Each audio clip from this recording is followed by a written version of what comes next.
अब हमें एक और क्वेश्चन गिवन है। इस क्वेश्चन में हमें दिया है कि हमारे पास एक सीक्वेंस है और सीक्वेंस है √3, 3, 3 इंटू √3 एंड सो ऑन। अब हमें यह फाइंड करना है कि इस सीक्वेंस की कौन सी टर्म 729 के इक्वल होगी। तो चलिए अब हम इसे सॉल्व करते हैं।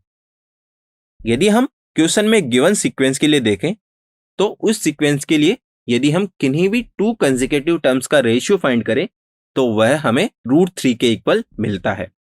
तो यहां से हम कह सकते हैं कि क्वेश्चन में गिवन जो सीक्वेंस है वो एक ज्योमेट्रिक प्रोग्रेशन है जिसके लिए फर्स्ट टर्म √3 के इक्वल है एंड इसके लिए जो कॉमन रेशियो है वह भी √3 के ही इक्वल है। अब हमें यह फाइंड करना था कि सीक्वेंस की कौन सी टर्म 729 के इक्वल है। तो माना इस सीक्वेंस की जो nth टर्म है वो 729 के इक्वल है।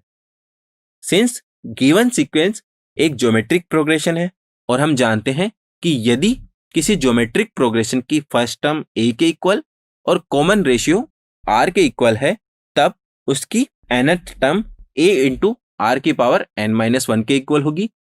तो यहां पर a इंटू r की पावर n-1 की वैल्यू 729 के इक्वल हो जाएगी। अब हमें a और r की वैल्यू पता है, तो जब हम इन दोनों की वैल्यूज इस इक्वेशन में रखेंगे तब हमें कुछ इस प्रकार की इक्वेशन मिलेगी। अब हम यह देख सकते हैं कि इस इक्वेशन को सॉल्व करके हम n की वैल्यू आसानी से फाइंड कर सकते हैं।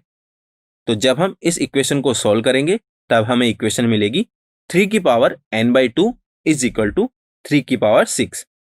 अब दोनों तरफ हम 3 की पावर को कंपेयर करेंगे तब हमें मिलेगा n/2 की जो वैल्यू है वह 6 के इक्वल है और जब हम इसे सिंप्लीफाई करेंगे तब हमें n की वैल्यू 12 के इक्वल मिलेगी।